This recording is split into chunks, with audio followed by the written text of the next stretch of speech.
On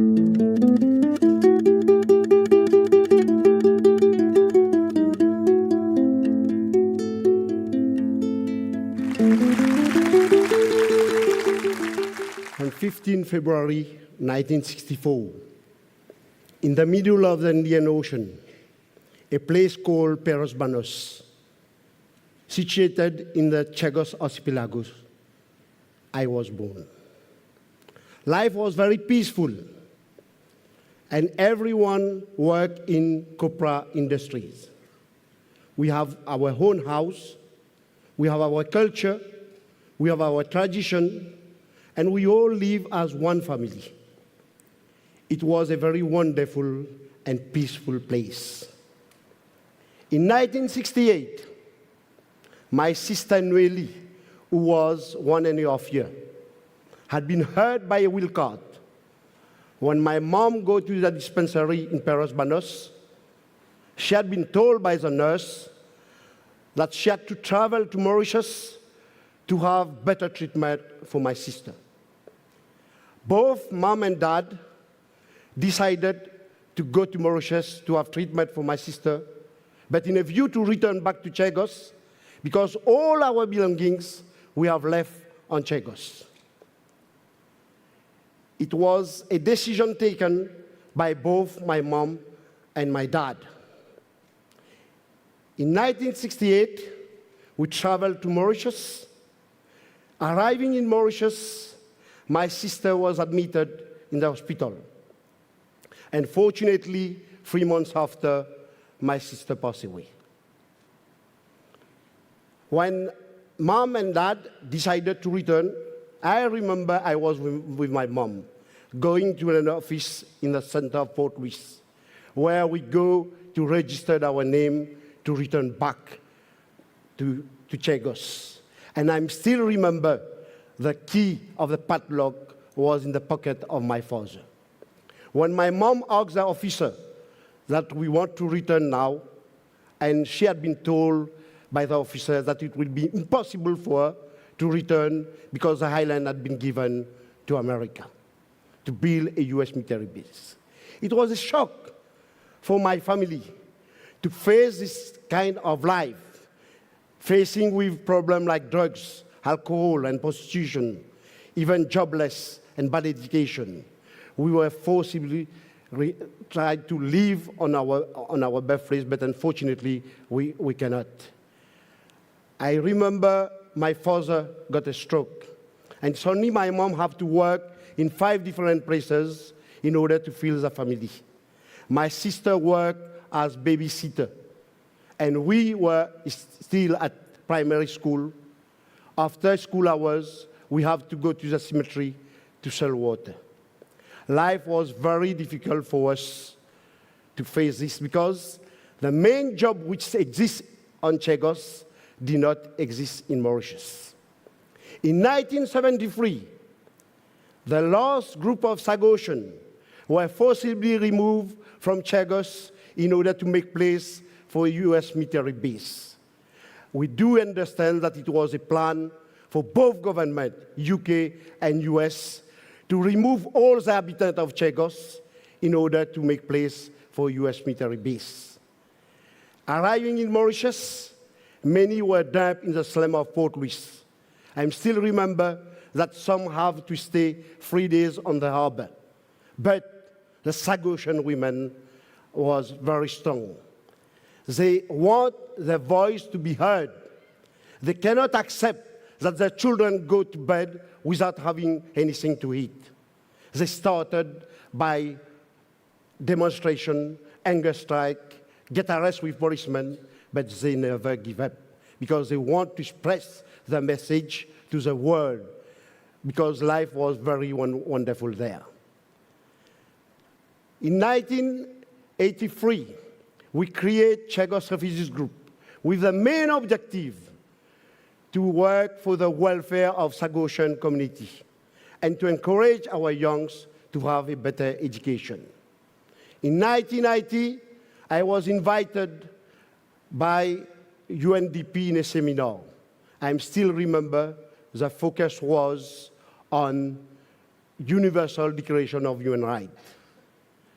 I was focused on Article 9, who clearly said that everyone has the right to live on his birthplace. And I can't understand how could it be possible that our people cannot live on our birthplace. It's something that make me becoming more involved. And I still remember when my son Olivier was in Standard 4. One day he came with me with his atlas and asked me, "Dad, in what district you were born in Mauritius?"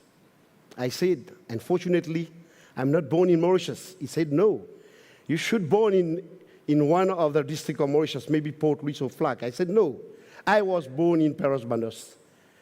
He replied to me, "Dad, could you one day bring us to Paros Banhos? Because I want to see your place of birth." It's something that make me becoming more involved. And at that time, I'm trying to get in touch with British lawyers to challenge something very special based about the British Ordinance in 1971, who preclude Chagos by returning to Chagos, but allowed the UK and US soldiers to come and to enjoy themselves on my birthplace. It's something that we just want to put in front because we want justice.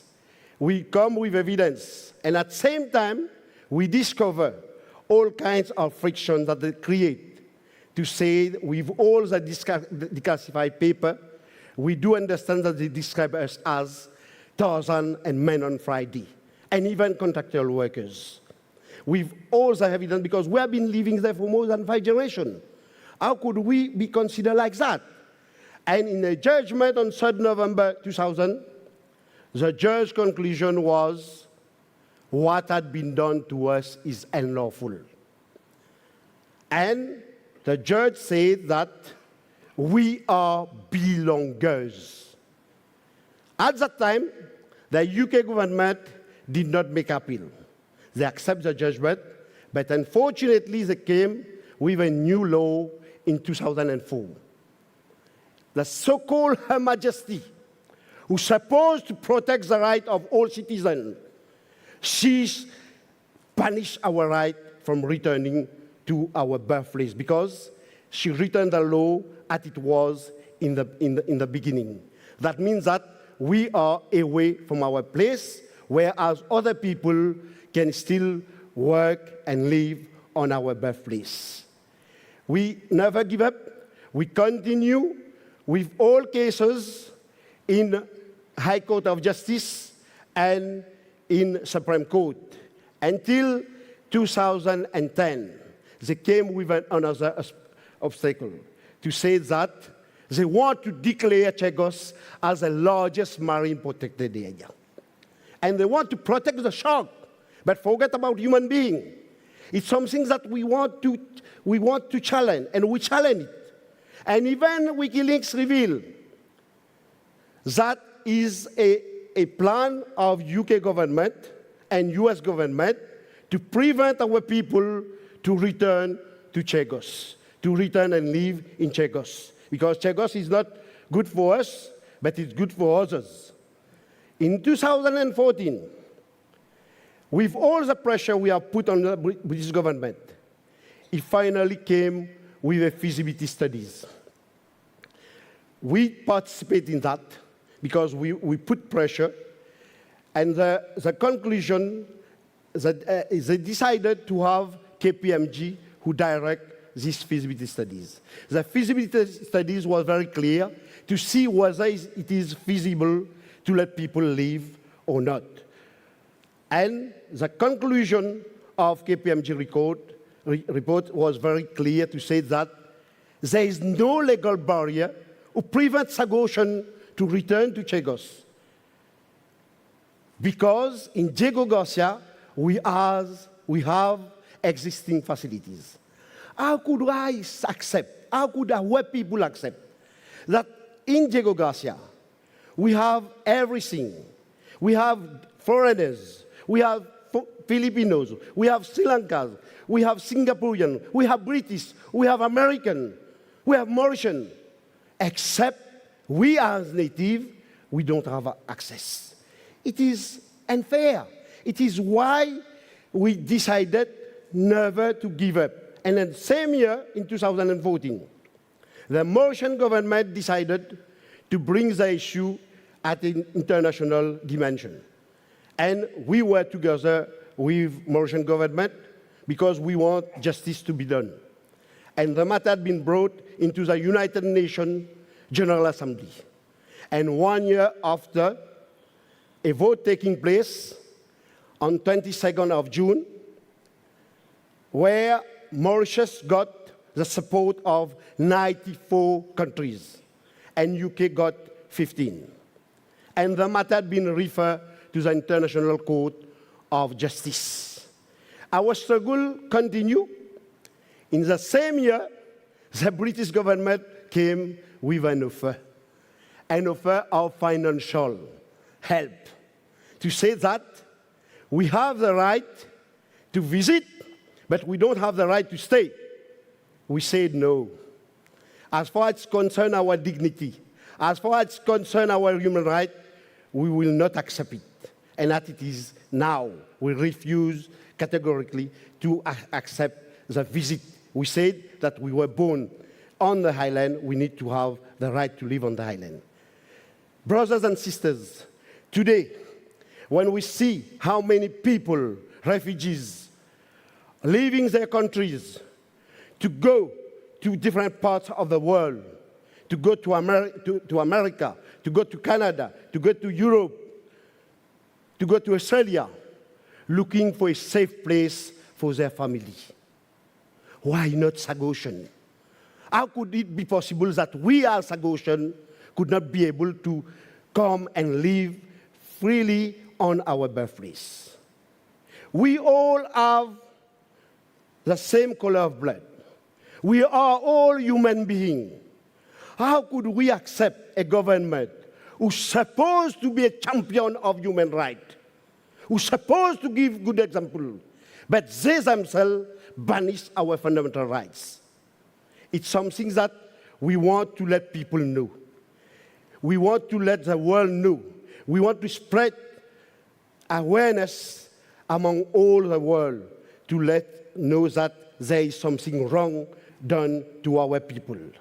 We said that something very important, it's we believe in what we are doing. We are not asking more. We are not asking less. But we ask that we need to have the same treatment because we are all equal on this world. We are all equal. Priority should be given to the Chagosian people to live. How could you imagine one day that other people are making barbecues on the beach of Paris, Banhos, and Salomon, whereas we as Chagosian, we are away? And you know, I have to just tell you that most of our people had passed away of sadness because they have never accomplished their dream to be able to return back to their homeland. This is why I'm so determined to continue my struggle. And I say, I have a dream. One day, Chagosian will be on Chagos. And let me tell you, I will never give up. Thank you.